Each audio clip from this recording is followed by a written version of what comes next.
Alors bonjour, je m'appelle Marie Talbot, j'habite Chicoutimi et je suis la fille d'Antonio Talbot, qui est l'artisan, ou enfin le principal artisan de la route qui relie le Saguenay au reste de la province.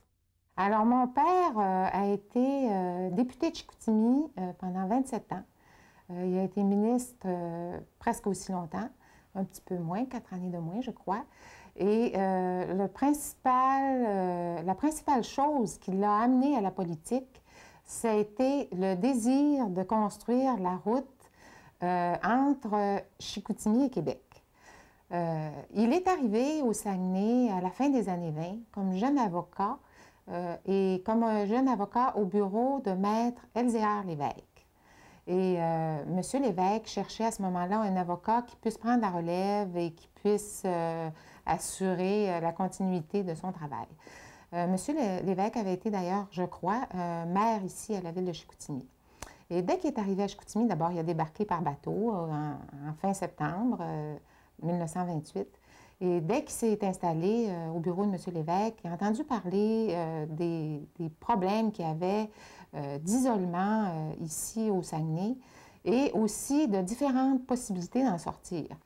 Il s'est présenté en politique à la fin des années 30 à la demande de M. Duplessis.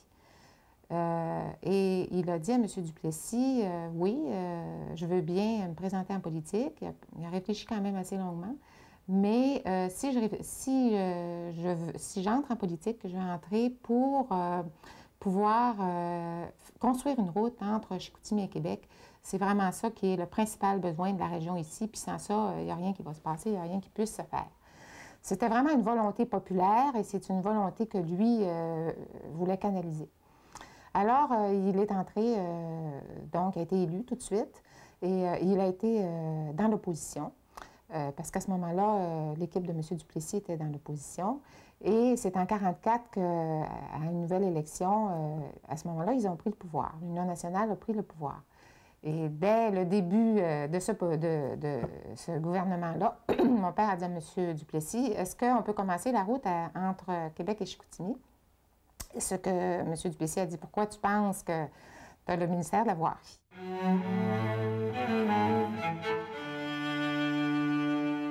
Donc, c'est comme ça qu'ont commencé les travaux entre Chicoutimi et Québec. Ça a été des travaux extrêmement laborieux, mais ça a été des travaux aussi qui ont été faits avec la meilleure machinerie qu'on puisse avoir en Amérique du Nord. C'était un travail de titan pour traverser cette forêt vierge-là. Et on a utilisé une machinerie qui venait de l'Alaska et c'était une machinerie qui avait servi après-guerre. Mais on ne parlait pas beaucoup de ce travail-là qui se faisait dans le parc. Les gens ne savaient pas à ce moment-là que ça se construisait. Et lors des élections suivantes, après celle de 1944, on a mis les gens au courant du travail qui avait été fait dans le parc et de l'inauguration qui se ferait bientôt parce qu'il y avait beaucoup de choses qui avaient été préparées et il y avait beaucoup de gens qui y avaient travaillé. On avait commencé d'un côté à Québec, de Québec à l'Étape, puis il y avait une autre équipe qui était partie de Chicoutimi jusqu'à l'Étape et les gens se rejoignaient par le centre.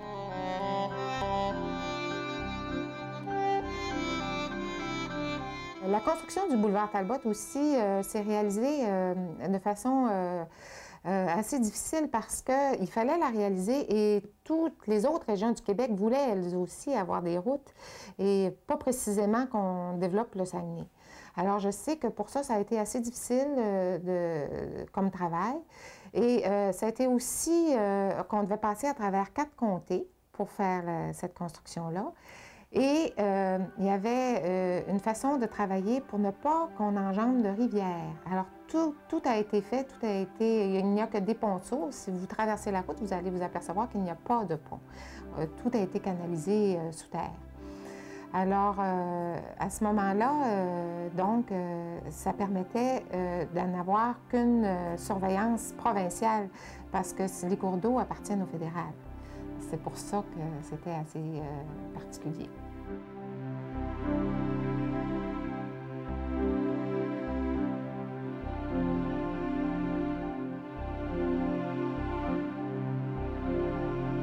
y a donc eu l'inauguration du boulevard Talbot dans les années 50.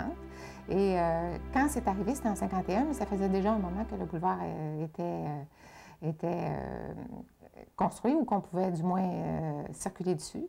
Et alors, à ce moment-là, moi, j'étais toute petite fille. J'avais à peine 1 an. Et ce dont j'ai entendu parler dans mon enfance, c'est tout ce que le boulevard Talbot a pu apporter à la région. Parce que si ça a été le grand travail de mon père, la grande réalisation de mon père, cette route-là, c'était surtout dans le but de pouvoir apporter à Chicoutimi puis à toute la région des hôpitaux, des écoles, le développement de l'Alcan et tout ça.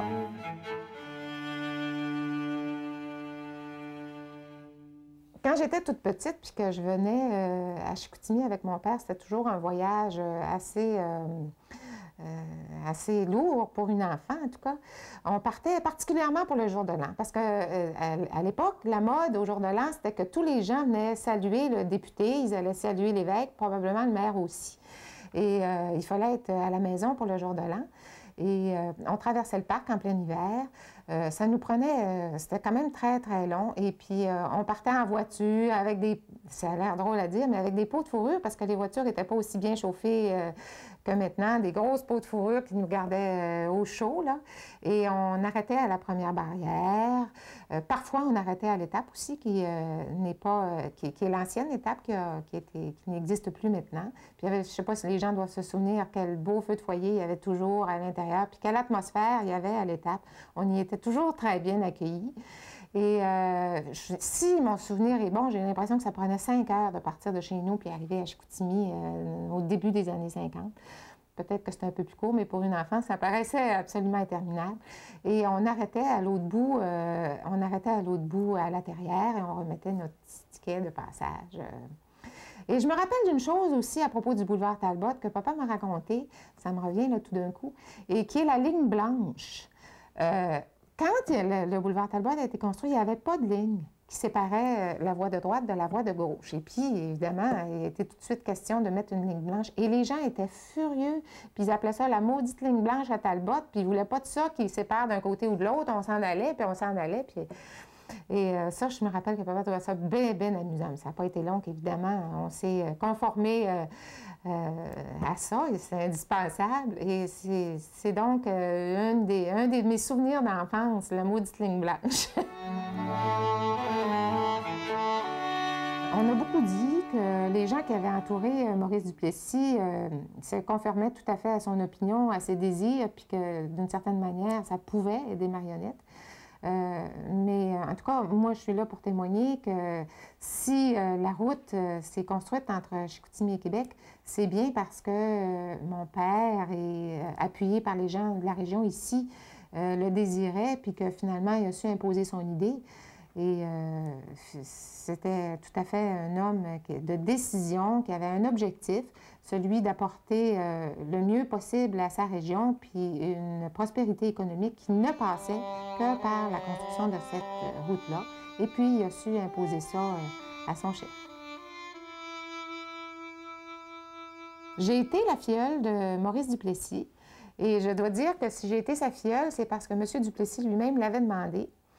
Et il l'avait demandé à ma mère, et il n'y avait pas beaucoup de jeunes ministres dans le gouvernement de Duplessis. Et d'ailleurs, mon père n'était pas précisément un jeune père, puisqu'on a 50 ans de différence.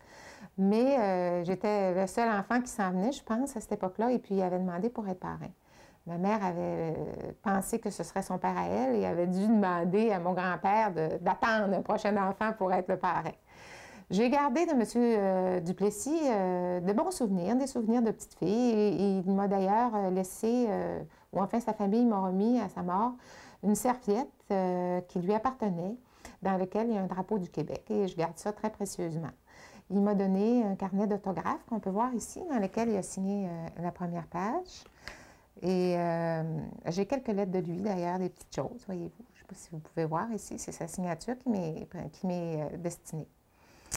Alors, ce sont les souvenirs que je garde de M. Duplessis, qui est décédé lorsque j'avais 6 ou 7 ans. Il me demandait également, parce que quand j'étais petite, de faire des petites choses, comme par exemple offrir des fleurs quand il y avait des personnages importants qui venaient au Québec. Alors, j'étais toujours la petite bouquetière de service. C'est comme ça que je me suis retrouvée à l'ancienne Lorette à présenter des fleurs à la princesse Margaret dans les années 56 ou 57, à sa demande. Mon père s'est toujours beaucoup intéressé à ce qui se passait entre Chicoutimi et Québec, à tous les travaux, les réaménagements qui se sont faits. Il est mort en 80. Et l'année de sa mort, l'été qui a précédé sa mort, il y a eu beaucoup de travaux qui sont faits pour le développement à 4 voies là, autour de la Terrière et puis aux entrées de Chicoutimi. Et comme il habitait Québec, j'allais le voir à peu près toutes les fins de semaine. Et puis à ce moment-là, je lui racontais où on était rendu, quelles maisons avaient dû être expropriées pour qu'on élargisse la route. Puis il suivait ça de bien loin, mais avec beaucoup d'intérêt. Parfois, on dit que le boulevard Talbot, ou la route qui relie Chicoutimi à Québec, est le testament d'Antonio Talbot.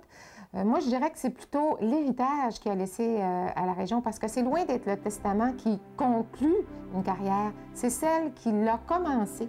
Et c'est à partir du boulevard Talbot qu'il a pu apporter ici la prospérité économique, parce que sans cette route-là, il n'y avait rien qui n'aurait pu se faire.